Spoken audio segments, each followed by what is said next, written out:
Hi friends, இது வந்து test 2ஓட remaining questions discussion. அதாவது இந்த டெஸ்ட் சீரீஸில் வந்து பார்த்திங்கன்னா நாங்கள் ஒவ்வொரு டெஸ்ட்டுக்குமே இந்த மாதிரி கொஸ்டின் பேப்பர் டிஸ்கஷன் சொல்லிட்டு வீடியோஸ் தரோம். ஸோ இது வந்து நெக்ஸ்ட்டு டெஸ்ட் பேட்ச் வந்து April 1 ஸ்டார்ட் ஆகுது. இன்ட்ரெஸ்டட் கேண்டிடேட்ஸ் கண்டிப்பாக ஜாயின் பண்ணிக்கலாம்.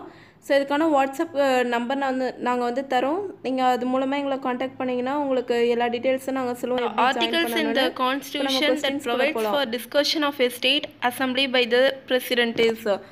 ஸோ எப்போ வந்து பிரசிடெண்ட்டுக்கு வந்து ஒரு ஸ்டேட் மேலே அதிக அளவு இந்த மாதிரி ரைட்ஸ் வரும் பார்த்தீங்கன்னா இந்த ஆர்டிகல் 356 அப்போ தான். ஏன்னா ஆர்டிகல் 356 எதை பற்றி சொல்லுதுன்னு பார்த்தீங்கன்னா பிரசிடெண்ட் ரூல் பற்றி சொல்லும். நமக்கு தெரியும் எமர்ஜென்சியில் ஆர்டிகல் 352 360 வரைக்கும் எமர்ஜென்சி சொல்லிட்டு. 352 பார்த்திங்கன்னா நேஷ்னல், 356 பார்த்திங்கன்னா ஸ்டேட், 360 பார்த்திங்கன்னா ஃபினான்ஷியல். ஸோ இதில் 356 வந்து பிரசிடெண்ட் ரூல் பற்றி சொல்லும். இதில் இன்னொரு ஆர்டிகல் 365ம் கவர் ஆகும். அது பார்த்திங்கன்னா ஏதாவது ப்ராப்ளம்னா கவர்னர் வந்து பிரசிடெண்ட்டுக்கு இந்த மாதிரி எல்லாமே இன்ஃபார்ம் பண்ணுறது அதை பற்றி தான் சொல்லும். ஸோ நெக்ஸ்ட் கொஸ்டின் பாருங்கள். What is the India's rank in the 2017 IMD world talent ranking? So இதில் இந்தியாவோட ரேங்க் என்னன்னு பார்த்தீங்கன்னா டேலண்ட்டில் 51st இருக்குது. நெக்ஸ்ட்டு பாருங்கள், who is the head of state? So இங்கே ஹெட் ஆஃப் ஸ்டேட்ன்றப்ப நம்ம வந்து சீஃப் மினிஸ்டர் சொல்லக்கூடாது. இப்போ who is the head of the India அப்படின்னு கேட்டால் பிரசிடென்ட் சொல்லுவோம். அதே மாதிரி ஒரு ஸ்டேட்டுக்குன்னு கேட்டிங்கன்னா கவர்னர் சொல்லணும். நெக்ஸ்ட்டு பாருங்கள், how many municipal corporation are there in Tamil Nadu? So தமிழ்நாட்டில் பார்த்திங்கன்னா மொத்தமாக 12 முனிசிபல் கார்பரேஷன் இருக்குது. ஸோ இதில் வந்து நமக்கு முனிசிபாலிட்டிஸ் பற்றி சொல்கிற ஆர்டிக்கல் என்ன எல்லாமே தெரிஞ்சுக்கணும். இப்போ முனிசிபாலிட்டிஸ் பார்த்திங்கன்னா 74th அமெண்ட்மெண்ட் 1992 படி தான் இந்தியாவில் கொண்டு வந்திருப்பாங்க. ஸோ அதுக்கான கான்ஸ்டியூஷனல் அந்தஸ்து கொடுத்தது அப்போ தான். இது கவர் ஆகிற பார்ட் என்ன பார்த்திங்கன்னா பார்ட் 9A ஷெட்யூல் 12. ஸோ இதில் மொத்தமாக பார்த்திங்கன்னா ஃபங்க்ஷனல் ஐட்டம் கேட்பாங்க. அது வந்து பார்த்திங்கன்னா 18. இது எந்த ஆர்டிக்கல்லேருந்து எந்த ஆர்டிக்கல் வரைக்கும் கவர் ஆகுது பார்த்திங்கன்னா 243Pலேருந்து 243ZG வரைக்கும் கொண்டு வருது. ஸோ இது பார்த்திங்கன்னா எப்போ வந்து இந்த மாதிரி முனிசிபாலிட்டின்ற கான்செப்ட் எப்போ வந்தது பார்த்திங்கன்னா June 6, 1993 கொண்டு வந்திருக்காங்க. ஸோ இதில் மொத்தமாக 3 டயர்ஸ் இருக்குது: Nagar panchayat, municipal council, municipal corporation. இதில் முனிசிபல் கார்பரேஷன் தான் பார்த்திங்கன்னா ஒரு பெரிய அர்பன் ஏரியாவுக்குன்னு முனிசிபல் கார்பரேஷன் கொண்டு வருவாங்க. இதே முனிசிபல் கவுன்சில் பார்த்திங்கன்னா ஒரு சின்ன அர்பன் ஏரியாவுக்கு கொண்டு வருவாங்க. இதே நகர் பஞ்சாயத்து பார்த்திங்கன்னா ஒரு ரூரல்லேருந்து ஒரு அர்பன் ஏரியாவுக்கு ட்ரான்ஸ்ஃபர்னால் அதுக்கு வந்து கொண்டு வருவாங்க. ஸோ வேறு என்ன இதில் நம்ம தெரிஞ்சுக்கலாம் பார்த்திங்கன்னா இதில் ஃபினான்ஸ் கமிஷன் வந்து இந்த மாதிரி முனிசிபாலிட்டிஸ்க்கு தான் ஃபினான்ஸ் கமிஷன் சொல்கிற ஆர்டிக்கல் எதுன்னு பார்த்திங்கன்னா ஆர்டிக்கல் 243Y. அதுக்கப்புறம் டிஸ்ட்ரிக்ட் பிளானிங் கமிட்டி அதை பற்றி சொல்கிற ஆர்டிக்கல் எதுன்னு பார்த்திங்கன்னா 243ZD. நெக்ஸ்ட்டு வந்து ரிசர்வேஷன் ஆஃப் சீட்ஸ், அதாவது இந்த மாதிரி விமன் SC STக்கு தான் 1/3 சீட்ஸ் வந்து ரிசர்வ் பண்ணுவாங்க முனிசிபாலிட்டி பஞ்சாயத்தில் தான். அது முனிசிபாலிட்டி பார்த்திங்கன்னா அதுக்கான சொல்கிற ஆர்டிக்கல் வந்து 243T. அதுக்கப்புறம் இதில் வார்ட்ஸ் கமிட்டின்னு ஒன்று சொல்லுவாங்க. அதை பற்றி சொல்கிற ஆர்டிக்கல் எதுனா 243S. ஸோ மெயினாக இதில் நிறையா ஆர்டிக்கல் 243Pலேருந்து ZG வரைக்கும் கவர் ஆகுது. ஸோ இந்த ஆர்டிக்கல் தான் பார்த்திங்கன்னா ரொம்ப முக்கியம். நெக்ஸ்ட்டு 243ZA அதுவும் நோட் பண்ணிக்கோங்க, ஸ்டேட் எலெக்ஷன் கமிஷன் பற்றி சொல்லும். ஸோ நெக்ஸ்ட் கொஸ்டின் பாருங்கள். Express 23313% as a fraction. So இது பார்த்திங்கன்னா இப்போ 233 1/3 வந்து மிக்சர் ஃப்ராக்ஷனாக இருக்குது. இதை வந்து நம்ம ப்ராப்பர் ஃப்ராக்ஷனாக மாற்றினா இந்த 233 × 3 அது பண்ணால் என்ன வரும் பார்த்திங்கன்னா நம்ம வந்து 200 தனியாக பிரிச்சுக்கணும். 200 3 டைம்ஸ் பார்த்திங்கன்னா 600 வரும். ரிமைனிங் இருக்குது 33 × 3 பண்ணிங்கன்னா 99 வரும். ஸோ 699. அப்போ வந்து அந்த சைடு ஒரு 1 இருக்குது. ஸோ 699 + 1 வந்து 700/3ன்னு வரும். கீழே வந்து பர்சன்டேஜ் கண்டுபிடிக்கிறதுனால கீழே வந்து ஒரு 100 வரும். ஸோ மேலே இருக்கிற 700, கீழே இருக்க ஒரு 300. ஸோ 100 கேன்சல் பண்ணால் 2 1/3ன்னு நம்ம டிவைட் பண்ணால் இந்த ஆன்சர் வரும். நெக்ஸ்ட்டு பாருங்கள், the third round table conference was held from. So இந்த தேர்ட் ரவுண்ட் டேபிள் கான்ஃபரன்ஸ் வந்து 1932 நடந்தது நமக்கு தெரியும். எந்த டேட் தான் நம்ம நோட் பண்ணியிருக்க மாட்டோம். அதுக்கான டேட் என்ன பார்த்துக்கோங்க, 17th November to 24th December. So 3 round table கான்ஃபரன்ஸ்லேயும் கலந்துக்கிட்டு யாருன்னா டாக்டர் BR அம்பேத்கர். அதில் செகண்ட் ஒன் மட்டும் பார்த்திங்கன்னா மகாத்மா காந்தி கலந்துக்கிட்டு இருப்பார். நெக்ஸ்ட்டு பாருங்கள், இந்த சமரச சுத்த சன்மார்க்க சங்கம் வாஸ் ஃபவுண்டட் பை. ஸோ இது யார் ஃபவுண்ட் பண்ணியிருப்பாருன்னா வள்ளலார் தான். ஸோ இது பார்த்திங்கன்னா 1865 கொண்டு வந்திருப்பார்.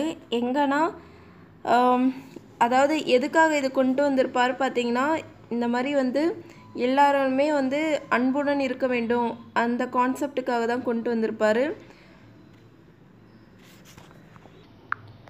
ஸோ சமரச சுத்த சன்மார்க்க சங்கம் பார்த்திங்கன்னா 1865 வரும். அதுக்கப்புறம் 1867 வந்து சத்திய தர்ம சாலைன்னு கொண்டு வருவார்.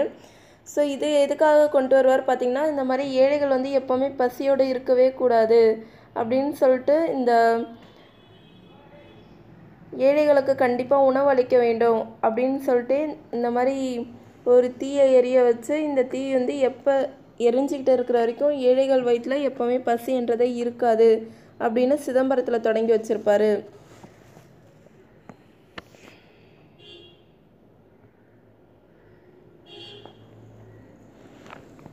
வடலூரில் தொடங்கி வச்சுருப்பார். அதுக்கப்புறம் ஜீவகாருண்யம் ஒரு கான்செப்ட் கொண்டு வந்திருப்பார். அப்படின்னா என்னென்னா உயிர்களிடத்து அன்பு காட்டுதல். ஸோ வந்து எந்த ஒரு உயிரையுமே நம்ம வாட்டி வதைக்கக்கூடாது அப்படின்னு சொல்லியிருப்பார். நெக்ஸ்ட்டு பார்த்திங்கன்னா இவர் சொல்கிறதும் ராமகிருஷ்ண பரமஹம்சர் சொல்கிறதும் ஆல்மோஸ்ட் ஈக்குவலாக இருக்கும். ஆனால் இவர் சொல்கிற சென்டென்ஸில் வந்து ஒரு வார்த்தை மட்டும் டிஃப்ரெண்ட் ஆகும். அது என்ன பார்த்திங்கன்னா, மனித இனத்திற்கு செய்யும் தொண்டே மோட்சத்தை அடைவதற்கான வழின்னு சொல்லுவார். ஸோ மோட்சம் வந்தால் அது வந்து வள்ளலார்னு நம்ம முடிவு பண்ணணும். இதே வந்து மனித இனத்திற்கு செய்யும் தொண்டை இறைவனை அடைவதற்கான வழி அப்படின்னு சொன்னார்னா அது வந்து ராமகிருஷ்ணன் நம்ம புரிஞ்சுக்கணும். அதுக்கப்புறம் இவர் வந்து நிறையா இறைவன் ஜோதி வடிவானவன் அருட்பெரும் ஜோதியாக இருக்கிறார் அப்படின்னு நிறையா பாடல்கள் தான் எழுதியிருப்பார். ஸோ நெக்ஸ்ட் கொஸ்டின் பாருங்கள். The respiratory quotient value for glucose. So இந்த ரெஸ்பிரேட்டரி கோஷன்ட் என்ற கான்செப்ட் ரொம்ப முக்கியம். இந்த கொஸ்டின் பார்த்திங்கன்னா நமக்கு குரூப் 1 மெயின்ஸ் 2017 8 மார்க்லேயே கேட்டிருந்தாங்க. ஸோ ரெஸ்பிரேட்டரி கோஷன்ட் அப்படின்னா என்னன்னு பார்த்திங்கன்னா, கீழே வந்து வால்யூம் ஆஃப் ஆக்சிஜன் கன்சியூம்டு கீழே வரும், மேலே பார்த்திங்கன்னா volume of carbon dioxide evolved. அதாவது நம்ம உடம்புல நடக்கிற அந்த மாற்றம் தான். நம்ம ஒரு நாளைக்கு எவ்வளோ ஆக்சிஜன் உள்ளே இழுக்கிறோம், எவ்வளோ கார்பன் டை ஆக்சைடு வெளியில் போகுது. ஸோ அதிக கண்டென்ட்டை பார்த்திங்கன்னா ஆக்சிஜன் தான் நிறையா வாங்குகிறோம். ஸோ அதனால் அதை கீழே வச்சுக்கிறோம். கார்பன் டை ஆக்சைடு பார்த்திங்கன்னா மேலே கொஞ்சமாக தான் போதும். ஸோ அதனால் அதை வந்து மேலே வச்சுக்கிறோம். ஸோ இது வந்து இந்த ரெஸ்பிரேட்டரி கோஷன் நம்ம எடுக்கிற ஃபுட்டுக்கு ஒவ்வொரு மாதிரி மாறுது. இப்போ கார்போஹைட்ரேட் அப்படின்னு பார்த்திங்கன்னா அதில் வந்து குளுக்கோஸ் தான் அதிகமாக இருக்கும். ஸோ அதுக்கு பார்த்திங்கன்னா 1 வரும். இதே வந்து ஆர்கானிக் ஆசிட்னால் நிறைய இந்த ஃப்ரூட்ஸ் அந்த மாதிரி தான் எடுத்துக்கிட்டிங்கன்னா அதுக்கான வேல்யூ பார்த்திங்கன்னா 1க்கு அதிகமாக இருக்கும், 1.33. ஏன்னா அப்போ வந்து உங்களுக்கு சுவாசம் விடுறது வந்து இன்னும் சீராக இருக்கும். நெக்ஸ்ட்டு பார்த்திங்கன்னா ஃபேட்டி ஆசிட் தான் கொழுப்பு சத்து தான் எடுக்கும்போது அவங்களுக்கு மூச்சு விடுறது எல்லாமே ரொம்ப கஷ்டமாக இருக்கும். ஸோ அவங்களுக்கு பார்த்திங்கன்னா 0.36 தான் இருக்கும். ஸோ இங்கே குளுக்கோஸ் கேட்குறாங்க. குளுக்கோஸ் பார்த்திங்கன்னா இதுக்கான ஆன்சர் என்ன பார்த்திங்கன்னா 1 தான் வரும், 1.5 வராது. நெக்ஸ்ட்டு பாருங்கள். இதே வந்து ஆன்ஏரோபிக் ரெஸ்பிரேஷனாக உங்களுக்கு தெரியும். இது சுவாசிக்கவே முடியாத இடத்துல அந்த வேல்யூ என்ன இருக்கும் பார்த்திங்கன்னா இன்ஃபினிட்டி. ஏன்னா அங்கே ஆக்சிஜன் இருக்கவே இருக்காது. அப்படின்னா கீழே வந்து 0 ஆகிடும். இதே கார்பன் டை ஆக்சைடு பார்த்திங்கன்னா 2 மடங்கு வெளியில் போகுது. ஸோ அது வந்து மேலே வந்து 2 கீழே வந்து 0னா எனிதிங் பவர் 0 வந்து இன்ஃபினிட்டின்னு நமக்கு தெரியும். இப்போ ஆன்ஏரோபிக் ரெஸ்பிரேஷன்னா இன்ஃபினிட்டி. நெக்ஸ்ட் கொஸ்டின் பாருங்கள். இது வந்து மேட்ச் பண்ண சொல்கிறாங்க. ஸோ 1883 அப்படின்னா என்ன இயர் அப்படின்னு எதுக்கான இயர் அப்படின்னு பார்த்தீங்கன்னா full codification of the Indian system of law and procedure. So இது வந்து ரிப்பன் பிரபு காலத்தில் கொண்டு வந்திருப்பார். இந்த மாதிரி சட்டம் ஒழுங்கை தான் சீர்படுத்தணும் அப்படின்னு சொல்லிட்டு இதே இயர் தான் வந்து இந்த இல்பர்ட் பில் அதுபடி கொண்டு வருவாங்க 1883. நெக்ஸ்ட்டு பார்த்திங்கன்னா இல்பர்ட் bill gave Indian magistrates power to try Europeans in criminal cases. ஆமாம், இதுவும் ரிப்பன் பீரியடில் தான் 1883 கொண்டு வருவாங்க. அதாவது இல்பர்ட் பில்னால் என்னென்னு பார்த்தீங்கன்னா இந்த மாதிரி வந்து யூரோப்பியன் ஜட்ஜஸ், யூரோப்பியன்ஸ்னால் யார், இந்த பிரிட்டிஷ் தான். ஸோ அவங்க வந்து இந்தியன் சம்மந்தப்பட்ட கேசஸ் தான் எடுத்து நடத்தலாம். ஆனால் ஒரு இந்தியன் வந்து இந்தியன் ஜட்ஜஸ் வந்து ஒரு யூரோப்பியன் கேசஸ் எடுத்து நடத்த முடியாது. அப்படி தான் ஜென்ரலாக இந்தியாவில் இருந்துகிட்டு இருந்தது. ஸோ இது ரிப்பன் வந்து பார்த்துட்டு இது வந்து அன்இக்குவலாக இருக்குது அப்படின்னு சொல்லிட்டு இல்பர்ட் பில் ஒன்று கொண்டு வருவார். அது மூலமாக வந்து இந்தியன் ஜட்ஜஸை யூரோப்பியன் கேசஸ் எடுத்து நடத்தலாம் அந்த மாதிரி கொண்டு வருவார். ஆனால் யூரோப்பியன்ஸ் வந்து அதுக்கு ஒத்துக்க மாட்டாங்க. லாஸ்ட்டாக பார்த்திங்கன்னா இந்த பிளான் வந்து ஃபெயிலியர் ஆகும். அதனால் ரிப்பன் பிரபு வந்து ரொம்ப கஷ்டப்பட்டு அவர் வேலையை ரிசைன் பண்ணிட்டு போயிடுவார். நெக்ஸ்ட்டு 1877 இது பார்த்திங்கன்னா எந்த இயர் பார்த்திங்கன்னா imperial Darbar at Delhi. Next 1905 வந்து பார்ட்டிஷன் ஆஃப் பெங்கால் நமக்கு தெரியும். இது வந்து லார்ட் கர்சன் பீரியடில் கொண்டு வருவார். அதாவது அவருக்கு இந்த மாதிரி அட்மினிஸ்ட்ரேட்டிவ் ரிஃபார்ம்ஸ் பண்ணுறேன்னு சொல்லிட்டு இந்த மாதிரி ஹிந்து முஸ்லீம் யூனிட்டியை குறைக்கணும். அதுக்காக தான் வந்து பெங்கால் வந்து ஈஸ்ட் பெங்கால் வெஸ்ட் பெங்கால் சொல்லிட்டு பிரிப்பார். ஸோ நெக்ஸ்ட்டு பார்ப்போம். Mahakali treaty on sharing river water is between. So இது பார்த்திங்கன்னா இது ரொம்ப முக்கியமான கொஸ்டின். இந்த இயர் நடந்த ஃபாரஸ்ட்ரி எக்ஸாமில் கேட்டிருந்தாங்க. இந்தியா நேபாள். ஸோ மகாகாலி அப்படின்னா பார்த்திங்கன்னா அது வந்து நேபாளில் இருக்கிற ஒரு இது. ஸோ அதுக்கான ஒரு ட்ரீட்டி தான் இது இந்தியா நேபாள். நெக்ஸ்ட்டு பாருங்கள். Which one of the following states of India does not have a legislative council so far even though the constitution 7th Amendment Act 1956 provides for it. So இதுக்கான answer என்ன பார்த்தீங்கன்னா மத்திய Pradesh. So இதெல்லாம் நம்ம கேள்விப்பட்டிருக்க மாட்டோம். எப்போவுமே வந்து ஒரு ஸ்டேட்டுக்கு வந்து லெஜிஸ்லேட்டிவ் கவுன்சில் அப்படின்னு கொண்டு வரணுன்னா இந்த அமெண்ட்மெண்ட் தான் ஃபாலோ பண்ணுவாங்க. 7th Amendment 1956. ஸோ இது எப்படி ஞாபகம் வச்சுக்கலாம்னா 7க்கு அப்புறம் 8, 7 8s are 56 அப்படி கூட நீங்கள் அங்கே ஞாபகம் வச்சுக்கலாம். 7th Amendment 1956. ஸோ இதில் பார்த்தீங்கன்னா லெஜிஸ்லேட்டிவ் கவுன்சில் உள்ள ஸ்டேட் தான் எது எதுன்னு பார்த்தீங்கன்னா கர்நாடகா, உத்தரப்பிரதேஷ், அதுக்கப்புறம் மகாராஷ்டிரா, தெலுங்கானா, ஆந்திர பிரதேஷ், அதுக்கப்புறம் பார்த்திங்கன்னா Jammu and Kashmir, next Bihar. So இந்த மாதிரி ஒரு 7 ஸ்டேட்டுக்கு தான் இருக்குது. நம்ம தமிழ்நாடு கூட ஒன்ஸ் இருந்தது, எம்ஜிஆர் பீரியடில் அதை கலைச்சிருப்பாங்க. ஸோ இதில் வந்து இந்த மாதிரி மத்திய பிரதேஷ் கொண்டு வரலாம் அப்படின்னு இருந்து அது வந்து இன்னும் அது சால்வ் பண்ணலன்னு சொல்கிறாங்க. நெக்ஸ்ட் கொஸ்டின் பாருங்கள். The total number of parliamentary and assembly constituents இன் தமிழ்நாடு. தமிழ்நாட்டில் பார்த்திங்கன்னா இந்த மாதிரி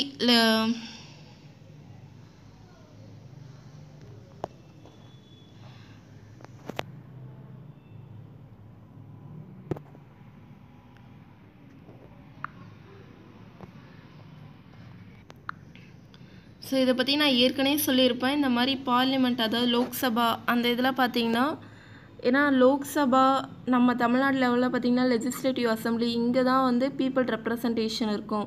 ஸோ அதில் தமிழ்நாட்டிலேருந்து பார்லிமெண்ட்டுக்கான லோக்சபா எலெக்ஷனில் எவ்வளோ பேர் பங்கேற்கிறாங்க பார்த்திங்கன்னா 39. இதே வந்து ஸ்டேட் லெவலில் அசம்பிளியில் லெஜிஸ்லேட்டிவ் அசம்பிளி சட்டசபை அதில் பார்த்திங்கன்னா 234 பேர் பார்ட்டிசிபேட் பண்ணுறாங்க. நெக்ஸ்ட்டு பாருங்கள். Article 317 Indian constitution provide special status to Jammu and Kashmir due to the agreement between.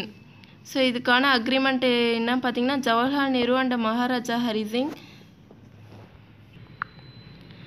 So 1946 பார்த்திங்கன்னா இந்த மாதிரி மகாராஜா ஹரிசிங் வந்து நமக்கு வந்து சுதந்திரம் தர போகிறோன்றப்ப இந்த மாதிரி ஒரு 3 ஸ்டேட் மட்டும் தனியாக இருப்பாங்க.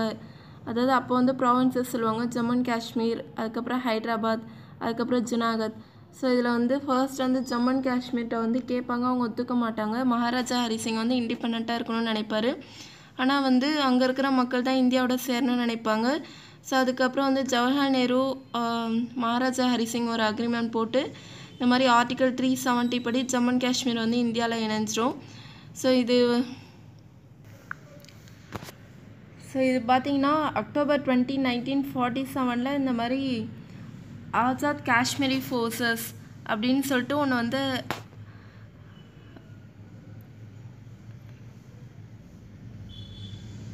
இந்த மாதிரி அட்டாக் ஆகும். அதுக்கப்புறம் அக்டோபர் 20, 1947 தான் இந்த மாதிரி ஜம்மு அண்ட் காஷ்மீரை ஆசாத் காஷ்மீரி ஃபோர்ஸஸ் வந்து அட்டாக் பண்ணும்.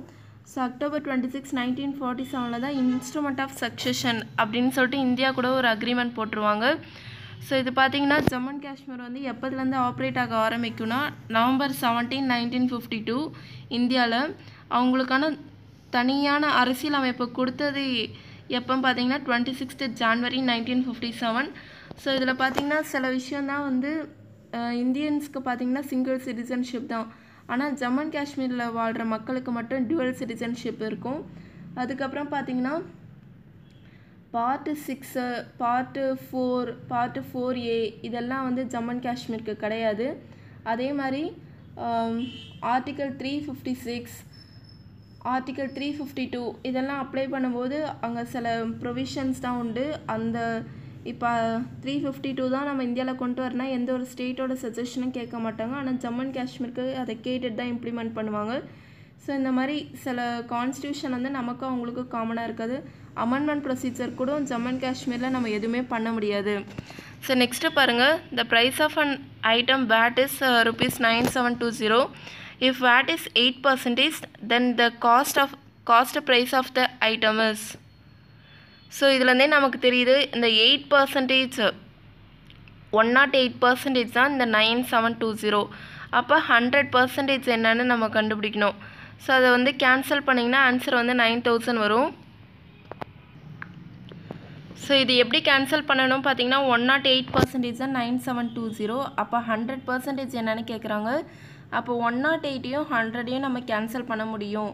அப்போ 108யும் 100யும் கேன்சல் பண்ணால் 108 4 டைம்ஸில் போகும் 27, 100 வந்து 4 டைம்ஸில் போனால் 25ன்னு வரும். அதுக்கப்புறம் பார்த்திங்கன்னா இந்த 27யும் 9720வையும் நம்ம வந்து கேன்சல் பண்ணலாம். ஸோ கேன்சல் பண்ணால் என்ன வரும் பார்த்திங்கன்னா 9 டைம்ஸ் வரும். ஸோ 9 டைம்ஸ் கீழே ஒரு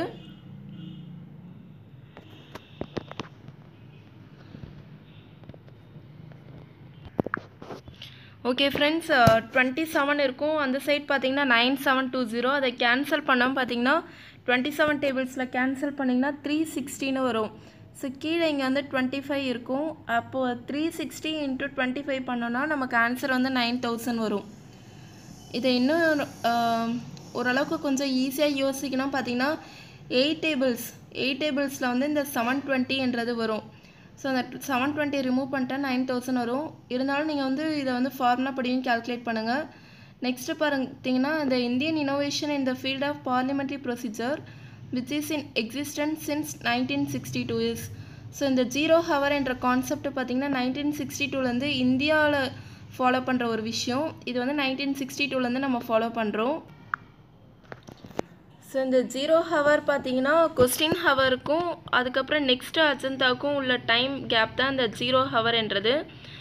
இது வந்து இந்தியன் இனோவேஷன். இது வந்து நம்ம கான்ஸ்டியூஷனில் மென்ஷன் பண்ணலை. நெக்ஸ்ட்டு வந்து இதே கொஸ்டின் ஹவர் பார்த்திங்கன்னா 11 AM - 12 PM வரைக்கும் நடக்கும். ஸோ அடுத்த கொஸ்டின் பாருங்கள், who has been appointed the new chairman of Bombay stock exchange. So இது வந்து கரண்ட் அஃபேர்ஸ். சேதுரத்னம் ரவி தான் இதுக்கான answer. Bombay stock exchange head quarter வந்து மும்பையில் இருக்குது.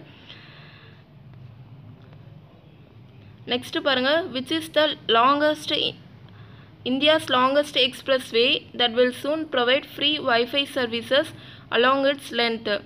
ஸோ இது பார்த்திங்கன்னா ஆக்ரா டு லக்னோ எக்ஸ்பிரஸ்வே. ஆக்ரான்றது டெல்லியில் இருக்குது, லக்னோ உத்தரப்பிரதேஷ். ஸோ இந்த 2 ஸ்டேட்டுக்கு நடுவில் தான் இந்த மாதிரி லாங்கஸ்ட் எக்ஸ்பிரஸ்வேயில் ஃப்ரீ வைஃபை சர்வீசஸ் தராங்க. ஸோ இது வந்து ஏற்கனவே பார்த்தது தான். The Constitution of Jammu and Kashmir came into force on January 26, 1957. So ஒரு விஷயம் படிக்கும்போதே அது சம்மந்தமாக வேறு எதாவது டீட்டெயில் படிச்சிங்கன்னா நெக்ஸ்ட் கொஸ்டினுக்கு நம்மளால் ஆன்சர் பண்ண முடியும். நெக்ஸ்ட்டு பார்த்தீங்கன்னா what percentage of downtown students enrollment in private schools as per right to education act. So இதுக்கான பர்சன்டேஜ் என்ன பார்த்தீங்கன்னா 25%. ஸோ உங்களுக்கு தெரியும் ரைட் டு எஜுகேஷன்ன்றது எப்போ வந்திருக்கும் பார்த்தீங்கன்னா 2010 கொண்டு வந்திருப்பாங்க. இப்போ 2017 கூட புதிய சட்டம் கொண்டு வந்திருக்காங்க ரைட் டு எஜுகேஷனில். அது வந்து கரண்ட் அஃபேர்ஸ் பேஸ்டாக இருக்கும். ஸோ 2017 ஒரு சட்டம் கொண்டு வந்தாங்க. ஜென்ரலாக பார்த்திங்கன்னா ரைட் டு எஜுகேஷன் ஆக்ட் படி 25% ஸ்டூடெண்ட்ஸ் வந்து கண்டிப்பாக ப்ரைவேட் ஸ்கூல்ஸில் இருக்கணும். அதுவும் டவுன் ட்ரோடன்னா இந்த லோயர் கேஸ்ட் ஸ்டூடெண்ட்ஸ், அதுக்கப்புறம் ரொம்ப எக்கனாமிக்லி பேக்ரவுண்ட் ஸ்டூடெண்ட்ஸ், அவங்க தான் வந்து கண்டிப்பாக 25% ப்ரைவேட் ஸ்கூல்ஸில் அப்பாயிண்ட் பண்ணணும். நெக்ஸ்ட்டு பார்த்திங்கன்னா which bank has launched a unified integrated app YONO. You need only one for financial services. So இதுக்கான பேங்க் எதுன்னு பார்த்தீங்கன்னா SBI தான். ஸோ இப்போ SBIயும் பார்த்தீங்கன்னா அவங்க ஆல்ரெடி நல்ல லார்ஜஸ்ட் பேங்க் தான் அதாவது நம்ம இந்தியாவிலே ரொம்ப லார்ஜஸ்ட் பேங்க். ஸோ இப்போ வந்து நிறையா இந்த மாதிரி ஆப் இன்ட்ரடியூஸ் பண்ணுற ஸ்கீம் அதில் தான் அவங்களும் நிறைய முன்னோடியாக இருக்காங்க. ஸோ இந்த யூனோ பார்த்திங்கன்னா யூ நீட் ஒன்லி ஒன் அப்படின்னு ஒரு ஆப் மூலமாக ஸ்டேட் பேங்க் ஆஃப் இந்தியா வந்து ஒரு ஃபினான்ஷியல் சர்வீசஸ் ப்ரொவைட் பண்ணுறாங்க. நெக்ஸ்ட்டு பாருங்கள், which of the following system of governance in the panchayat raj setup. So இதுக்கான ஆன்சர் என்ன பார்த்தீங்கன்னா 3 tier structure of local self government at the village block and district levels. So நமக்கெல்லாம் தெரியும் பஞ்சாயத்து ராஜ் பார்த்தீங்கன்னா 93rd அமெண்ட்மெண்ட் 1992 படி LM Singhvi committee recommendation படி வந்திருக்கும். 73rd amendment 1992 படி பஞ்சாயத்து ராஜ் சிஸ்டம் வந்திருக்கும். ஸோ இது பார்த்தீங்கன்னா பார்ட் 9 ஷெடியூல் 11ல் கவர் ஆகுது. நம்ம எப்படி முனிசிபலில் வந்து 18 ஃபங்க்ஷனல் ஐட்டம்ஸ் இருக்கிற மாதிரி இதில் வந்து 29 ஐட்டம்ஸ் இருக்கும். ஸோ இது கவர் ஆகிற ஆர்டிக்கல் எதுன்னு பார்த்தீங்கன்னா 243A to 243O. ஸோ பிக்கு அப்புறம் தான் நமக்கு வந்து முனிசிபாலிட்டிஸ் கவர் ஆகும். ஸோ இது வந்து எல்எம் சிங்வி கமிட்டி ரெக்கமெண்டேஷன் படி 1986 இதுக்கான கான்ஸ்டியூஷனல் அந்தஸ்து கொடுத்துருப்பாங்க. ஆனால் பல்வந்த் ராய் கமிட்டி வந்து 3 tier சிஸ்டம் என்ற முறையில் தான் இந்த பஞ்சாயத்து ராஜ்ன்றதே வந்திருக்கும். ஸோ இது பார்த்திங்கன்னா என்னென்ன இருக்குன்னு பார்த்திங்கன்னா வில்லேஜ் அல்லது கிராம்னு சொல்லுவாங்க. அதுக்கப்புறம் பார்த்திங்கன்னா பிளாக் லெவல்னால் சமிதி சொல்லுவாங்க. நெக்ஸ்ட்டு டிஸ்ட்ரிக்ட் லெவல்னால் ஜில்லா பரிஷத் அப்படின்னு சொல்லுவாங்க. இப்போ இந்த வில்லேஜ் லெவலில் பார்த்திங்கன்னா யார் ஹெட்டாக இருப்பாங்கன்னா VAO. பிளாக் லெவலில் பார்த்திங்கன்னா பிடிஓனா block development officer. Next district லெவலில் பார்த்திங்கன்னா டிஸ்ட்ரிக்ட் கலெக்டர் வந்து ஹெட்டாக இருப்பாங்க, அதாவது ஜில்லா பரிஷத் சொல்லுவாங்க. ஸோ தமிழ்நாட்டில் பார்த்திங்கன்னா எப்போ இந்த பஞ்சாயத்து ராஜ் கொண்டு வந்தாங்க பார்த்திங்கன்னா 24th April 1994 தான். ஃபர்ஸ்ட் வந்து ராஜஸ்தானில் தான் கொண்டு வந்திருக்காங்க. October 2, 1959 கொண்டு வந்திருக்காங்க. ஸோ இந்த பஞ்சாயத்து ராஜ் இது வந்து வந்ததுக்கான பேசிக் அடித்தளை எது பார்த்திங்கன்னா டிபிஎஸ்பியில் சொன்ன விஷயந்தான். ஆர்டிக்கல் 40 படி இந்த மாதிரி கண்டிப்பாக காந்தியன் பிரின்சிபலை சொல்லியிருப்பாங்க. ஆர்கனைசேஷன் ஆஃப் வில்லேஜ் பஞ்சாயத் அப்படின்னு சொல்லியிருப்பாங்க. ஸோ அதுபடி தான் இந்த பஞ்சாயத்து ராஜ் சிஸ்டம் என்றதே வந்திருக்கும். நெக்ஸ்ட்டு பாருங்கள், Ramakrishna mission head quarters Ramakrishna மிஷனோட ஹெட் குவார்ட்டர் வந்து கொல்கத்தாவில் பேலூர் அந்த பிளேஸில் கொண்டு வந்திருப்பாங்க. யார் தொடங்கி வச்சுருப்பாருன்னா விவேகானந்தர் தான் தொடங்கியிருப்பார். ஸோ இதை பற்றி எக்ஸ்ப்ளனேஷன் நான் ஏற்கனவே ஒரு கொஸ்டினில் சொல்லியிருக்கேன். நெக்ஸ்ட்டு பாருங்கள், who among the following is called the elected monarchs in parliament system? So இதுக்கான ஆன்சர் என்ன பார்த்தீங்கன்னா தி பிரசிடெண்ட்.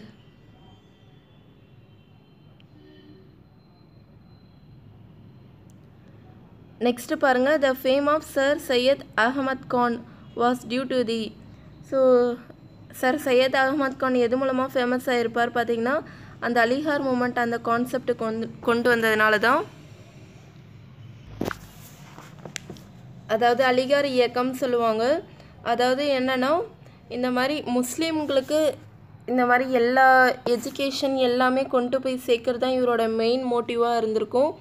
ஸோ இதுக்காக பார்த்திங்கன்னா 1864 காசிப்பூரில் இந்த மாதிரி ஒரு பள்ளி தொடங்குவார். அது என்னன்னா ஒரு சயின்டிஃபிக் சொசைட்டி, இந்த அலிகார் மூமெண்ட் அந்த கான்செப்ட் வச்சுட்டு சயின்டிஃபிக் சொசைட்டி ஒன்று தொடங்குவார். அதுக்கப்புறம் 1875 வந்து இந்த மாதிரி வந்து MAO முகமதியன் ஆங்கிலோ ஓரியண்டல் கல்லூரி அப்படின்னு ஒன்று தொடங்குறாரு 1875. ஸோ இவர் பார்த்திங்கன்னா நிறைய இந்த தாசிலுத் அக்லக் அந்த மாதிரி நிறைய தினசரி பத்திரிகை தான் நடத்திட்டு வந்திருக்காரு. அதுக்கப்புறம் இந்துக்களும் முஸ்லீம்களும் இந்தியா என்கிற அழகிய பறவையின் இரு கண்கள் அப்படின்னு சொல்லியிருக்காரு. ஸோ இதெல்லாம் பார்த்தீங்கன்னா இது சர் சையத் அகமத் கான் பற்றி நம்ம சொல்லலாம். இந்த கொஸ்டின் தான் பார்த்தீங்கன்னா குரூப் அண்ட் மெயின்ஸ் 2017 கேட்டிருந்தாங்க. 3 மார்க்லையும் கேட்டிருந்தாங்க. 15 மார்க்கில் இவரை பற்றி கேட்கல. ஆனால் வந்து முஸ்லீம் பேஸ்டு ரெவல்யூஷனரிஸ் தான் யாரும் கேட்டிருந்தாங்க. ஸோ அதில் இவரை பற்றியும் நம்ம எக்ஸ்பிளைன் பண்ணால் நல்லா ஸ்கோர் வந்திருக்கும். நெக்ஸ்ட்டு பாருங்கள், half of 1% written as a decimal is. So ஹாஃப்னா 1/2, ஹாஃப்னா மல்டிப்ளை பண்ணுவோம். 1% டிவைடட் பை 100. மேலே வந்து பார்த்திங்கன்னா 1 இருக்கும், கீழே வந்து பார்த்திங்கன்னா 100 × 2 இருக்கும். ஸோ 200. ஸோ இதை வந்து நம்ம டிவைட் பண்ணணும். ஆன்சர் என்ன வரும் பார்த்திங்கன்னா 0. ஏன்னா 1/2னாலே 0.5. அப்போ 1/200னா 0.005 வரும். நெக்ஸ்ட்டு பாருங்கள், which one of the following is incorrect respect of local government in India? So first option பாருங்கள், election to local bodies are to be determined by a commission. கண்டிப்பாக எலெக்ஷன் கமிஷன் தான் வந்து ஒரு லோக்கல் பாடி எலெக்ஷனாக இருந்தாலும் determine பண்ணும், அது correct. C பாருங்கள், local government finances are to be provided by a commission. So வந்து லோக்கல் கவர்மெண்ட்டுக்கான ஃபினான்சஸும் இந்த மாதிரி எலெக்ஷன் கமிஷன் அவங்க டிட்டர்மைன் பண்ணுறது தான். எலெக்ஷன் கமிஷன் மீன்ஸ் ஸ்டேட் லெவலில் உள்ள எலெக்ஷன் கமிஷன் தான், சென்ட்ரல் லெவலில் உள்ள எலெக்ஷன் கமிஷன் கிடையாது. ஏன்னா local government, panchayat raj, municipalities இதுக்கான எலெக்ஷன் கண்டக்ட் பண்ணுறது யாருன்னா ஸ்டேட் லெவல் எலெக்ஷன் கமிஷன் தான். நெக்ஸ்ட் வந்து 30% சீட்ஸ் வந்து விமன் எஸ்சி எஸ்டிக்கு தான் தரணுன்றதும் கரெக்டு. அப்போ செகண்டில் வந்து என்ன ராங்காக கொடுத்துருக்காங்கன்னா, according to the Indian constitution local government is not an independent higher in the Federal system. அதாவது இந்த இவங்களுக்கான கான்ஸ்டியூஷனல் அந்தஸ்து கொடுத்ததே எதுக்காக பார்த்தீங்கன்னா அவங்க வந்து இண்டிபெண்ட்டாக இருக்கணும் தான். ஸோ இது வந்து இந்த ஆப்ஷன் வந்து ராங். லோக்கல் கவர்மெண்ட்னா ஒன்றும் இல்லை, முனிசிபாலிட்டிஸ், பஞ்சாயத் இந்த தான். நெக்ஸ்ட்டு பாருங்கள், இந்த பிளாஸ்டிக் நைலான் இஸ் பெஸ்ட் டிஸ்கிரைப்டர்ஸ், இது வந்து பாலிஅமைட் சொல்கிறாங்க. ஸோ 1 or 2 கொஸ்டின்ஸ் வந்து இந்த மாதிரி நாங்கள் ஒவ்வொரு டெஸ்ட்லேயும் ப்ரீவியஸ் இயர் கொஸ்டின் பேப்பர் கொடுத்ததுனால இந்த மாதிரி எக்ஸ்ட்ரா கொஸ்டின்ஸ் தான் வரும். ஸோ இந்த மாதிரி கான்செப்ட் தான் நமக்கு ரொம்ப தெரியலனாலும் ஜஸ்ட் அந்த கொஸ்டின் அந்த ஆன்சரையாவது நல்லா மனப்பாடம் பண்ணிக்கணும். Plastic நைலான்னா polyamide. நெக்ஸ்ட்டு பாருங்கள், the interim government formed in 1946 was headed by. So இது தெரியும் நமக்கு, இடைக்கால அரசாங்கம் வந்து இந்த மாதிரி மவுண்ட் பேட்டன் பிளான் படி இடைக்கால அரசாங்கம் ஃபார்ம் பண்ணுவாங்க. அதில் வந்து அதுக்கு ஹெட்டாக யார் இருப்பான்னா ஜவஹர்லால் நேரு இருக்கார். நெக்ஸ்ட்டு பாருங்கள், who was the first women governor in Tamil Nadu. So இதுக்கான ஆன்சர் என்ன பார்த்தீங்கன்னா Fathima Beevi. Next, the Indian parliamentary system is different from the British parliamentary system in India that has the system of judicial review. நம்ம mostly வந்து நம்ம Indian கான்ஸ்டியூஷனில் follow பண்ணுற எல்லா விஷயமே வந்து பிரிட்டிஷ் பார்லிமெண்ட்டில் என்ன செய்கிறாங்களோ அதே மாதிரி தான். ஆனால் வந்து ஜுடிஷியல் ரிவ்யூன்ற கான்செப்ட் பார்த்திங்கன்னா நம்ம பிரிட்டிஷ் பார்லிமெண்ட் படி செய்யலை, அது வந்து யூஎஸ்ஏ கான்செப்ட், அதை நம்ம எடுத்து செய்கிறோம். மற்றபடி பார்த்திங்கன்னா இந்த பை கேமரல் லெஜிஸ்லேச்சர், பை கேமரல்னால் தெரியும், லோக்சபா, ராஜ்யசபா, இதே ஸ்டேட் லெவலில் பார்த்திங்கன்னா லெஜிஸ்லேட்டிவ் அசம்பிளி, லெஜிஸ்லேட்டிவ் கவுன்சில், அதுக்கப்புறம் ரியல் அண்ட் நாமினல் எக்ஸிக்யூட்டிவ்னா பிரசிடென்ட், பிரைம் மினிஸ்டர், இதே ஸ்டேட் லெவலில் கவர்னர், சீஃப் மினிஸ்டர். கலெக்டிவ் ரெஸ்பான்சிபிள்னா இந்த கவுன்சில் ஆஃப் மினிஸ்டர்ஸ், பிரசிடெண்ட், அதுக்கப்புறம் இந்த பார்லிமெண்ட், அதுதான் கலெக்டிவ் ரெஸ்பான்சிபிலிட்டி சொல்லுவாங்க. ஸோ இது பார்த்திங்கன்னா இந்த எல்லா விஷயமும் நம்ம பிரிட்டன்ட்ட தான் எடுத்திருப்போம், அந்த ஃபர்ஸ்ட் ஏ ஆப்ஷனை தவிர. நெக்ஸ்ட் கொஸ்டின் பாருங்கள், the third round table conference was attended by. So நமக்கு தெரியும் அம்பேத்கர் தான். ஸோ காந்திஜி வந்து செகண்டுக்கு போயிருப்பார், சுபாஷ் சந்திர போஸ், நேரு இவங்க தான் அக்செப்டே பண்ணியிருந்திருக்க மாட்டாங்க. ஸோ இதுக்கான ஆன்சர் வந்து நன். நெக்ஸ்ட்டு பாருங்கள், இந்த பேசிக் பர்பஸ் ஆஃப் பஞ்சாயத்து ராஜஸ். நான் ஏற்கனவே சொன்னால் ஆர்டிகல் 40 படி இந்த மாதிரி ஆர்கனைசேஷன் ஆஃப் வில்லேஜ் பஞ்சாயத்து டிபிஎஸ்பியில் சொல்லியிருக்கோம். டெமோக்ராட்டிக் டீசென்ட்ரலைசேஷன் என்னென்னா பீப்புளே வந்து பார்ட்டிசிபேட் பண்ணணும். இப்போ பஞ்சாயத்து ராஜ், முனிசிபாலிட்டிஸ் இங்கே தான் பார்த்தீங்கன்னா பீப்புள் அவங்களுக்குள்ளே ஓட் போட்டு அவங்களே தேர்ந்தெடுத்து வருவாங்க. ஸோ இதுதான் வந்து டெமோக்ராட்டிக் டீசென்ட்ரலைசேஷன் வேர்டுக்கான மீனிங். இதை தான் வந்து பஞ்சாயத்து ராஜ், முனிசிபாலிட்டிஸ் எல்லாமே ஃபாலோ பண்ணுது. நெக்ஸ்ட்டு பாருங்கள், which of the following is correctly matched. 1935 second round table conference சொல்கிறாங்க, ராங். ஏன்னா 1931 நடக்கும். நெக்ஸ்ட்டு 1950 சைமன் கமிஷன் சொல்கிறாங்க, இதுக்கான இயர் என்ன பார்த்தீங்கன்னா 1927. 1905 பூனா பேக்ட் சொல்கிறாங்க, Poona pact 1931 second round table conference முடிஞ்சோடனே நடக்கும். அப்போ 1947 தான் இந்தியாஸ் இண்டிபெண்டன்ஸ் ஆக்ட் வந்திருக்கு, அதுதான் கரெக்ட். நெக்ஸ்ட்டு பாருங்கள், it cost of ₹1 to photography a sheet paper. However, 2% discount is allowed on all photocopies done after first 1000 sheets. How much will it cost to copy 5000 sheets of paper? So இது எப்படி solve பண்ணணும் பார்த்தீங்கன்னா, இந்த மாதிரி 1000 sheet முடிஞ்ச உடனே தான் மீதி நம்ம எடுக்கிற ஃபோட்டோ காப்பி தான் 2% டிஸ்கவுண்ட் சொல்கிறாங்க. அப்போ மீதி வந்து 5000 ஷீட்ஸ்னால் மீதி 4000 ஷீட்ஸ் இருக்கும். அப்போ வந்து அந்த மாதிரி 4000 ஷீட்ஸ்க்கு 2% டிஸ்கவுண்ட்னா 80 போகும். அப்போ 80 போக மீதி ருபீஸ் பார்த்திங்கன்னா ₹4920. ஏன்னா ஒவ்வொரு ஷீட்டுக்கும் பார்த்திங்கன்னா ₹1 அப்படின்னா 4000. ஏன்னா 1000 ரூபாய்க்கு 1000 தான், மீதி இருக்கிற 4000க்கு தான் நமக்கு டிஸ்கவுண்ட். 2% போச்சுன்னா 80 போகும், அப்போ 4920 வரும். நெக்ஸ்ட்டு பாருங்கள், the Ramakrishna mission was founded by. இது ஏற்கனவே பார்த்ததான் சுவாமி விவேகானந்தா. ஸோ இதுக்கான இயர் வந்து பார்த்திங்கன்னா 1897 கொல்கத்தா பேலூர். இதை பற்றின எக்ஸ்ப்ளனேஷன் நான் ஏற்கனவே ஒரு வீடியோவில் சொல்லியிருக்கேன், அதில் பாருங்கள். நெக்ஸ்ட்டு பாருங்கள், the speaker of Lok Sabha enjoys the right to vote only in a case of the tie. மற்ற ஆப்ஷன் தான் பாருங்கள், no right to vote, the right to vote like other members of the house. No right to ஓட்னு சொல்ல முடியாது, ஏன்னா அவங்களுக்கு வந்து இந்த டை அப்போ தான் வரும்போது கண்டிப்பாக ஓட் போடலாம். The right to vote like other members of the house கண்டிப்பாக அப்படியும் சொல்ல முடியாது, ஏன்னா சில விஷயத்தில் அவங்களால ஓட் போட முடியாது. நெக்ஸ்ட்டு பாருங்கள், 2 votes one in ordinary case and other in case of tie. So இந்த ஆப்ஷனும் வராது. ஸோ இதுக்கான ஆப்ஷன் பார்த்திங்கன்னா the right to vote only in case of tie. டைனா என்னென்னா 2 பார்ட்டியுமே வந்து இந்த மாதிரி வந்து ஈக்குவல் ஓட்டிங்கில் நிற்பாங்க. அப்போது ஒரு ஓட் போட்டால் யார் வந்து மெஜாரிட்டின்னு காட்டும். ஸோ அந்த நேரத்தில் பார்த்திங்கன்னா ஸ்பீக்கரோட ஓட்டு கண்டிப்பாக தேவை. அதை தான் வந்து அந்த நேரத்தில் அவங்களுக்கு அதுக்கான ரைட்ஸ் உண்டு. அந்த ஓட் போட்டு அந்த டையை சால்வ் பண்ணுவாங்க. நெக்ஸ்ட் கொஸ்டின் பாருங்கள், 40% ஆஃப் 1640.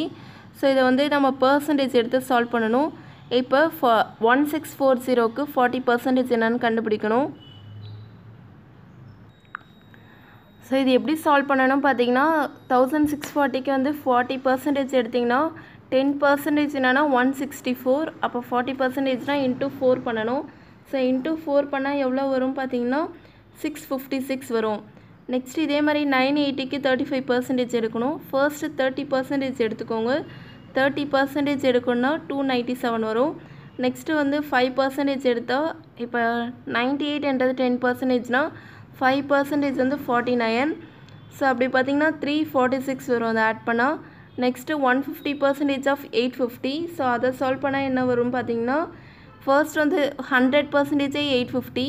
அப்போ வந்து 50% வந்து 425. ஸோ அதை நம்ம ஆட் பண்ணனா 1275 வரும்.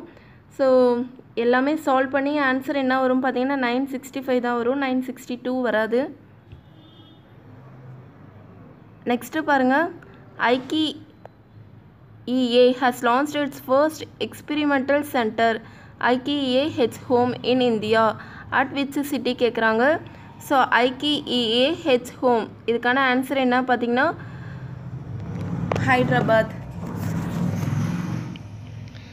நெக்ஸ்ட்டு பாருங்கள், what % of an hour is 36 seconds.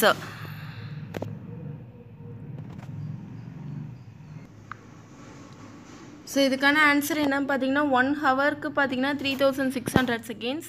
அப்போ 36 ஹவர்ஸ்ன்றது எவ்வளோ பர்சன்டேஜ் பார்த்தீங்கன்னா 1% வரும். Next, who has been chosen for professor Yashwant Rao Kelkar youth award 2017. So இதுக்கான ஆன்சர் என்ன பார்த்தீங்கன்னா Gopinath R Kelkar youth award. So இது வந்து நானா கோபிநாத் கூட ஞாபகம் வச்சுக்கோங்க, அவர் தான் எல்லாத்தையும் கேள்வி கேட்டுகிட்டே இருப்பார். ஸோ கேல்கர் அப்படின்னு கூட ஞாபகம் வச்சுக்கோங்க. Next, what % of rupees 2650 is rupees 1987.50 கேட்டிருக்காங்க. ஸோ இதுக்கான ஆன்சர் என்ன பார்த்தீங்கன்னா 1987.5 மேலே வச்சுக்கோங்க, கீழே வந்து 2650 இப்படி வச்சுட்டு இன்ட்டு 100 பண்ணால் ஆன்சர் வந்து இதை சால்வ் பண்ணி பாருங்கள். கேல்குலேட்டர் இதில் சால்வ் பண்ணுங்கள். சால்வ் பண்ணால் ஆன்சர் வந்து 75% வரும். பட் நமக்கு எக்ஸாமில் தான் கேல்குலேட்டர் தான் இருக்காது. பட் உங்களோட கன்ஃபர்மேஷனுக்காக கேல்குலேட்டரில் ஒரு தடவை சால்வ் பண்ணி பார்த்துட்டு அப்புறம் டேரெக்டாக சால்வ் பண்ணுங்கள். Next, which of the following state governor enjoy special power with regard to the administration of tribunal areas. So tribunal ஏரியாஸ்னால் நமக்கு தெரியும், ட்ரைபல் ஏரியாஸ். ட்ரைபல் ஏரியாஸ் தான் பார்த்திங்கன்னா இந்த நார்த் ஈஸ்ட் சைடில் ஒரு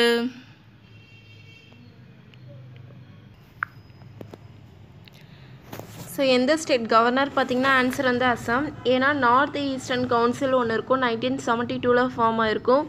அதுபடி பார்த்திங்கன்னா என்னென்ன ஸ்டேட் அது கீழே கவர் ஆகும் பார்த்திங்கன்னா அஸ்ஸாம், மணிப்பூர், திரிபுரா, மேகாலயா, நாகாலாந்து, மிசோரம், அருணாச்சல் பிரதேஷ். அதுக்கப்புறம் 1994 தான் வந்து சிக்கிம் வந்து அதில் ஜாயின் பண்ணியிருக்கோம். ஸோ அதை தான் வந்து ட்ரைபல் ஏரியா ஸ்டேட் சொல்லுவாங்க. ஸோ அங்கே இருக்கிற கவர்னருக்கு தான் வந்து இன்னும் மற்ற ஸ்டேட்டை விட அந்த ஸ்டேட் கவர்னருக்கு தான் ஸ்பெஷல் பவர்ஸ் உண்டு. நெக்ஸ்ட்டு பாருங்கள், who founded Arya Samaj. So இதுக்கான ஆன்சர் பார்த்திங்கன்னா தயானந்த் சரஸ்வதி. ஸோ இதை பற்றின எக்ஸ்ப்ளனேஷனாக நான் ஏற்கனவே ஒரு வீடியோவில் சொல்லியிருந்தேன், அதை பாருங்கள். Next, find the sum of the series up to infinity.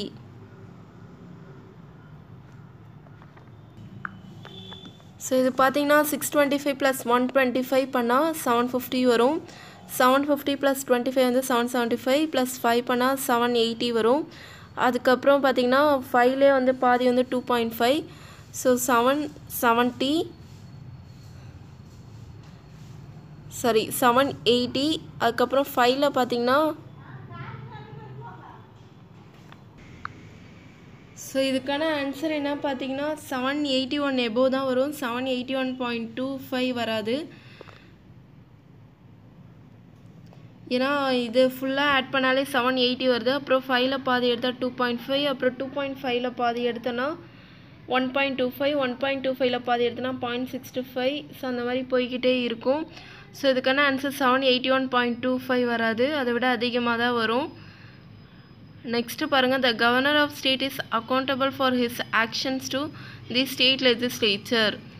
So அவரோட எல்லா இதுவுமே பார்த்திங்கன்னா ஒரு கவர்னர்னால் ஸ்டேட்டு, இதே ப்ரைம் மினிஸ்டர்னால் பார்லிமெண்ட். ஸோ அவங்களோட எல்லா அக்கௌண்டபிலிட்டியும் டிஸ்கஸ் பண்ணுறது எல்லாமே பார்த்திங்கன்னா ஸ்டேட் லெஜிஸ்லேச்சர் தான். Next Jallianwala Bagh massacre took place on. So இந்த டேட் வந்து ரொம்ப முக்கியம். 14th April 1990 நம்ம எல்லாருக்குமே தெரியும். 14th April ரொம்ப முக்கியம். ஸோ இது என்ன பிளேஸ் எல்லாமே உங்களுக்கு தெரியும். ஸோ இது பார்த்திங்கன்னா 1919 April 13ல் வந்து இந்த மாதிரி பஞ்சாபில் வந்து முக்கியமான லீடர்ஸ் வந்து அரெஸ்ட் பண்ணிடுவாங்க. யார்னா சத்யபால், அதுக்கப்புறம் சைஃபுதீன் கிச்லு. இதனால தான் வந்து இந்த மாதிரி அமிர்தசரஸில் இந்த மாதிரி ஒரு 10,000 பீப்புள் கிட்ட கூடியிருப்பாங்க. ஜாலியன்வாலாபாக் என்றது ஒரு பூங்கா. அதாவது பைசாகி என்ற ஃபெஸ்டிவல் வந்து அப்போ நடந்துகிட்டு இருக்கும். அப்போ வந்து ஜென்ரல் டயர் அவர் தான் வந்து இந்த மாதிரி எல்லாரையுமே அங்கே இருந்தவங்கள தான் படுகாயம் பண்ணிடுவார்.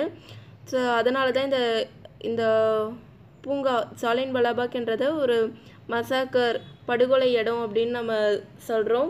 ஸோ இந்த டைமில் பார்த்திங்கன்னா நிறைய விஷயந்தான் நடந்திருக்கும். என்னென்னு பார்த்திங்கன்னா ரவீந்திரநாத் தாகூர் வந்து அவரோட நைட்வுட் பட்டத்தை வந்து திறந்திருப்பார். ஸோ இந்த மாதிரி நிறைய முக்கியமான நிகழ்வுகள் தான் நடந்திருக்கும். அதுக்கப்புறம் பார்த்திங்கன்னா கிலாஃபத் இயக்கம் ஒன்று ஸ்டார்ட் ஆகும். ஸோ இந்த ஜாலியன்வாலாபாக்கு அடித்தளமே எதுன்னு பார்த்திங்கன்னா ரவுலட் சட்டம் 1919 சொல்லலாம். நெக்ஸ்ட்டு ராஜாராம் மோகன் ராய் ஃபவுண்டட் எ சமாஜ் கால்டு பிரம்ம சமாஜ். ஸோ இது பார்த்திங்கன்னா 1828ல் ஃபார்ம் ஆகும். ஸோ இதுக்கான இந்த பேர் வந்து தேவேந்திரநாத் தாகூர் வச்சிருப்பார். 1815ல் இதை வந்து ஆத்மீய சபா அப்படின்னு சொல்லுவாங்க. அப்புறம் 1829ல் ராஜாராம் மோகன் ராய் வில்லியம் என்டிக் சேர்ந்தா சதி அபாலிஷ் பண்ணுவாங்க. Next villages under the 73rd Constitutional Amendment Act means a village specified by the governor by public notification. So இந்த மாதிரி கொஸ்டின்ஸை நம்ம பார்த்துருக்க மாட்டோம். இதை வந்து இங்கே வந்து நல்லா லேர்ன் பண்ணிக்கோங்க. ஏன்னா ஒரு பிரசிடென்ட் சொன்னாலோ, சீஃப் மினிஸ்டர் சொன்னாலோ, ப்ரைம் மினிஸ்டர் சொன்னாலோ முக்கியம் இல்லை. ஆனால் கவர்னர் வந்து ஒரு வில்லேஜை வந்து ஸ்பெசிஃபை பண்ணி இது வில்லேஜ் அப்படின்னு சொன்னால் மட்டும்தான் அந்த வில்லேஜ்க்கான கான்ஸ்டியூஷனல் அந்தஸ்து எல்லாமே உருவாகும். அது மூலமாக உங்களுக்கு பஞ்சாயத்து எல்லாமே கிடைக்கும். நெக்ஸ்ட்டு பாருங்கள், ராஜாராம் மோகன் Roy is considered as the social reformer because he fought against sati. So 1829ல் இந்த மாதிரி பண்ணியிருப்பார். அதனால தான் இவரை மெயினாக சோஷியல் ரிஃபார்மர் சொல்கிறாங்க. இன்னும் நிறைய பண்ணியிருப்பார். இருந்தாலும் இது வந்து ஒரு அழிக்க முடியாத ஒரு பெரிய ரிஃபார்மாக இருந்திருக்கும். அதனால் இவர் வந்து பிக்கெஸ்ட் சோஷியல் ரிஃபார்மர், அப்புறம் நவீன இந்தியாவின் விடிவெள்ளி, அந்த மாதிரி நிறைய பட்டம் தான் வச்சு சொல்லுவோம். Next 3rd round table conference was held in which of the following sequence? அதாவது 3 round table conference 1930, 31, 32. ஸோ இதில் வந்து எந்த இயரும் கேப் தான் இருக்காது. நெக்ஸ்ட்டு பாருங்கள், இது வந்து மேட்ச் பண்ண சொல்கிறாங்க. ராஜாராம் மோகன் ராய் இப்போ தான் பார்த்தோம் பிரம்ம சமாஜ். சுவாமி விவேகானந்தா ராமகிருஷ்ண மிஷன் இதுவும் பார்த்துட்டோம். தயானந்த் சரஸ்வதி ஆரிய சமாஜ் இதுவும் பார்த்துட்டோம். மேடம் பிளாவட்ஸ்கி தியாசபிக்கல் சொசைட்டி இது போன வீடியோவில் பார்த்துருப்போம். நெக்ஸ்ட்டு பாருங்கள், consider the following the criminal law act. இதுக்கான இயர் வந்து 1907. நெக்ஸ்ட்டு த எக்ஸ்ப்ளோசிவ் சப்ஸ்டன்ஸ் ஆக்ட் 1908. ஸோ இது ரெண்டும் தான் வந்து கரெக்டுன்னு சொல்கிறாங்க. மற்ற ஸ்டேட்மெண்ட் எல்லாம் ராங் சொல்கிறாங்க. So the news paper act, the Indian press act இதுதான் பார்த்தீங்கன்னா 1908, 1910 கிடையாது. ஸோ இதில் பார்த்தீங்கன்னா இந்த நியூஸ் பேப்பர் ஆக்ட் வந்து நெட்டில் சர்ச் பண்ணால் 1976 வருது. இந்தியன் ப்ரெஸ் ஆக்ட் இது பார்த்தீங்கன்னா 1910 தான் காட்டுது. ஸோ அப்போ வந்து 4th ஒன்றும் கரெக்டாக தான் இருக்கணும். இதே வர்னாகுலர் ப்ரெஸ் ஆக்ட் பார்த்தீங்கன்னா 1877 வந்திருக்கு. நெக்ஸ்ட்டு பாருங்கள், who started the self respect movement. So இது பார்த்திங்கன்னா சுயமரியாதை இயக்கம் வந்து 1925 இவி ராமசுவாமி நாயக்கர், அதாவது பெரியார் தான் ஸ்டார்ட் பண்ணுவார். ஏன்னா வந்து இந்த மாதிரி அதாவது பார்ப்பனர் அல்லாத, அதாவது தாழ்ந்த மக்களை வந்து உயர்த்தணுன்றதுக்காக தான் இந்த செல்ஃப் ரெஸ்பெக்ட் மூமெண்ட் ஸ்டார்ட் பண்ணுவார்.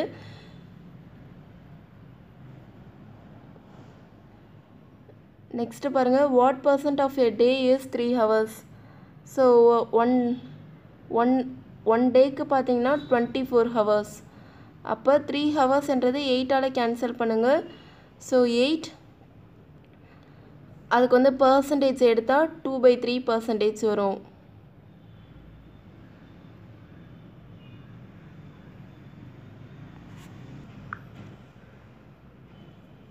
அதாவது ஒன் டேக்கு பார்த்தீங்கன்னா 24 hours. அப்போ 3 hours, 3யும் 24யும் கேன்சல் பண்ணால் 8. ஸோ அதுக்கு பர்சன்டேஜ் எடுத்தால் 100/8 பண்ணிங்கன்னா 12, 1/2% வரும்.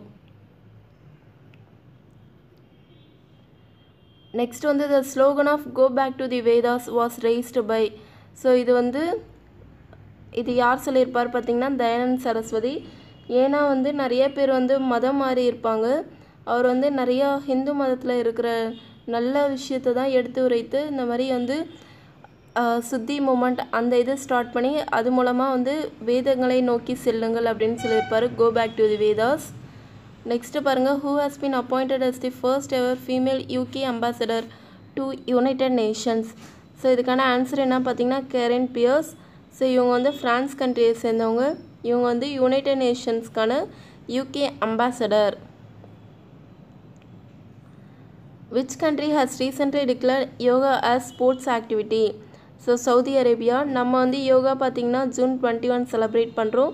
ஸோ இன்டர்நேஷ்னல் யோகா டேனா அதை வந்து அறிவிச்சிருக்காங்க. இந்த யோகாவை வந்து நம்ம நிறைய விஷயத்துக்கு தான் பயன்படுத்தலாம். இதை ஒரு ஸ்போர்ட்ஸ் ஆக்டிவிட்டியாகவே சவுதி அரேபியாவில் கொண்டு வந்திருக்காங்க. நெக்ஸ்ட்டு சைமன் கமிஷன் விசிட்டட் லாகூரான். ஸோ இதுக்கான டேட் என்ன பார்த்திங்கன்னா 30th October 1928. 1927 Simon commission form ஆகிருக்கும். இதில் வந்து லாகூருக்கு எப்போ வந்திருக்காங்க பார்த்தீங்கன்னா குஜராத்தில் இருக்குது லாகூர். 1928 30th October வந்திருப்பாங்க. இதில் வந்து நம்ம இந்தியாவுக்கு வரும்போது இது வந்து ஒரு 7 member கமிஷன். இதில் இந்தியன்ஸ் யாருமே இல்லாதனால இந்தியன்ஸ் எல்லாம் கோவப்பட்டு இருப்பாங்க. அதனால் சைமனை திரும்பி செல் அந்த மாதிரி நிறையா முழக்கமெல்லாம் இட்டு இருப்பாங்க. இதில் தமிழ்நாடும் முக்கியமான பங்கு தான் ஆற்றியிருக்கும். நெக்ஸ்ட்டு பாருங்கள், Young's modulus of a perfectly elastic bodies. இது வந்து ரொம்ப முக்கியமான கொஸ்டின். இந்த மாதிரி வந்து டிஎன்பிஎஸ்சியில் அடிக்கடி கேட்குற கொஸ்டின். இதுக்கான ஆன்சர் என்ன பார்த்தீங்கன்னா இன்ஃபினிட்டி. நெக்ஸ்ட்டு பாருங்கள், the Jallianwala Bagh massacre took place in. இது ஆல்ரெடி பார்த்தது தான் 1919. Who has become the first ever female pilot to be inducted into the Indian navy. இதுக்கான ஆன்சர் என்ன பார்த்தீங்கன்னா சுபாங்கி ஸ்வரம். ஸோ இந்த மாதிரி ஃபர்ஸ்ட் எவர் அதுலேயும் ஃபீமேல்னு வந்தால் அந்த கரண்ட் அஃபேர்ஸ் தான் ரொம்ப நம்ம முக்கியமாக படிச்சுக்கணும், நல்லா மனப்படமும் பண்ணி வச்சுக்கணும். நெக்ஸ்ட்டு பாருங்கள், which one of the following shows the best percentage. So இதுக்கான ஆன்சர் என்ன பார்த்தீங்கன்னா ஏ தான் 425/100. ஏன்னா வந்து மற்ற பர்சன்டேஜ் தான் பண்ணும்போது எல்லாமே கொஞ்சம் குறைவாக தான் காட்டும். 425/100 பண்ணால் கொஞ்சம் அதிகமாக காட்டும். இதை வந்து கேல்குலேட்டரில் சால்வ் பண்ணி பாருங்கள். நெக்ஸ்ட்டு பாருங்கள், who is called as the father of Bhoodan movement. இதுக்கான ஆன்சர் வந்து வினோபா பாவே. இவர் தான் வந்து பூதான் மூமெண்ட் என்ற கான்செப்ட் வந்து கொண்டு வந்திருப்பார். Prothrombin is synthesised in. So prothrombin பார்த்திங்கன்னா இது வந்து லிவரில் தான் வரும். ஸோ இந்த பிளட் பிளேட்லெட்ஸ் அந்த கான்செப்டில் தான் இதெல்லாம் படிப்போம். ப்ரோத்ரோம்பின் எல்லாம் அந்த பிளட் பிளேட்லெட்ஸ் அப்படின்னு நீங்கள் படிக்கும்போதே லிவர் தான். அது சம்மந்தமாக எது கேட்டாலும் லிவர்னு ஆன்சர் பண்ணுங்கள். Next Rajya Sabha has maximum strength of, இது நமக்கு தெரியும் 250. இப்போ ப்ரெசென்ட்டாக பார்த்தீங்கன்னா 245 இருக்குது. Balwant Rai Mehta committee is report சஜஸ்டர் a 3-tier system of panchayat raj. ஆமாம், இதை தான் வந்து எல்எம் சிங் கமிட்டி வந்து கான்ஸ்டியூஷனல் அந்தஸ்து கொடுத்துருப்பாங்க. No confidence to motion against the union government can only be introduced from. So இந்த நோ கான்ஃபிடன்ஸ் மோஷன் பார்த்திங்கன்னா லோக்சபா மட்டும்தான் இது பண்ண முடியும். நோ கான்ஃபிடன்ஸ் மோஷன்னா ஏதோ ஒரு மினிஸ்டர்ஸ் மேலே ஏதோ ஒரு கவர்மெண்ட் மேலே நம்பிக்கையில்லா தீர்மானம் கொண்டு வருது. இதுக்கான அப்ரூவல் பார்த்திங்கன்னா 15 மெம்பர்ஸ் வந்து சைன் பண்ணால் போதும். நெக்ஸ்ட்டு பாருங்கள், demand for Pakistan was put forth by mister Jinnah in 1940 AD. So அந்த டைமில் தான் வந்து நமக்கு வந்து செகண்ட் வேர்ல்டு வார் வந்து முடிஞ்சிருக்கும். செகண்ட் வேர்ல்டு வார் வந்து இந்த மாதிரி ஸ்டார்ட் ஆகியிருக்கும் 1939லேருந்து 45 வரைக்கும். ஸோ இதில் பார்த்திங்கன்னா அந்த டைம் தான் வந்து இந்தியன்ஸை வந்து கலந்து ஆலோசிக்காமல் செகண்ட் வேர்ல்டு வாரில் இந்த மாதிரி பிரிட்டிஷ் வந்து இன்வால்வ் பண்ணியிருப்பாங்க. ஸோ இதனால் நம்ம காங்கிரஸ் லீடர்ஸ் எல்லாம் வின் பண்ணி ஒரு ஒரு பார்ட்டி ஃபார்ம் பண்ணியிருப்பாங்க. ஸோ அவங்க எல்லாம் ரிசைன் பண்ணிடுவாங்க. அந்த டைமில் தான் பார்த்திங்கன்னா ஜின்னா வந்து டே ஆஃப் டெலிவரன்ஸ் செலிப்ரேட் பண்ணிட்டு இந்த மாதிரி வந்து கண்டிப்பாக எங்களுக்கு பாகிஸ்தான் என்ற தனி நாடு வேணும், இந்தியாவோட கண்டிப்பாக பாகிஸ்தான் ஒன்று சேராது அப்படின்னு சொல்லியிருப்பார். Next the constitutional provision of urban development exist under the, அதான் ஆல்ரெடி சொன்னதான் முனிசிபாலிட்டிஸ் தான் அர்பன் டெவலப்மெண்ட். ஸோ நான் அதில் ஏற்கனவே சொன்னேன், அதில் வந்து 3 செக்ஷனாக பிரிச்சுப்பாங்க, முனிசிபல் கார்பரேஷன், முனிசிபல் ஏரியா, அந்த மாதிரி தான்.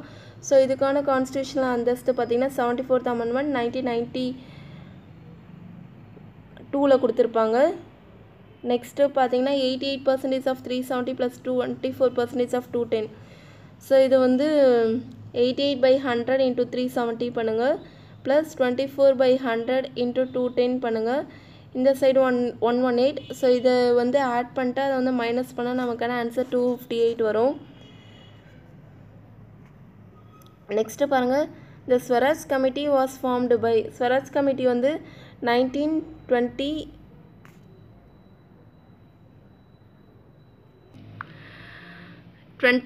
ஃபார்ம் ஆகும். ஸோ இது பார்த்திங்கன்னா மோதிலால் நேருவும் CR தாஸ் தான் ஃபார்ம் பண்ணுவாங்க. இவங்களோட எய்ம் என்னன்னு பார்த்திங்கன்னா இந்த மாதிரி ஸ்வராஜ் பார்ட்டி என்ற கான்செப்ட் மூலம் நம்ம இந்தியன்ஸ் வந்து இந்த மாதிரி பிரிட்டிஷோட கவர்மெண்ட்லேயே போய் என்ட்ராகி நமக்குரிய உரிமையை தான் வாங்கலாம் அப்படின்ற நோக்கத்தோடு தான் தொடங்குவாங்க. 1925 தான் இது ஸ்டாப் ஆகிடும். ஏன்னா CR தாஸ் வந்து இறந்துருவார். நெக்ஸ்ட்டு 1928 தான் பார்த்திங்கன்னா நேரு பிளான் சொல்லிட்டு இந்த மாதிரி நேரு வந்து ஒரு அறிக்கை தருவார், அதாவது Motilal Nehru. Next Simon commission was boycotted by the Congress leaders because all the members of the commission were English. இது ஆல்ரெடி சொன்னது தான். Next what is the sum of all 3 natural numbers which are divisible by 8. So இதுக்கான explanation பார்த்திங்கன்னா நான் next வீடியோவில் தரேன், எப்படி solve பண்ணி கொடுக்குறேன். ஸோ வந்து இன்ட்ரெஸ்டட் கேண்டிடேட்ஸ் ஜாயின் பண்ணுங்கள். இதுக்கான வாட்ஸ்அப் நம்பர் கொடுத்துருக்கோம். Thank you friends.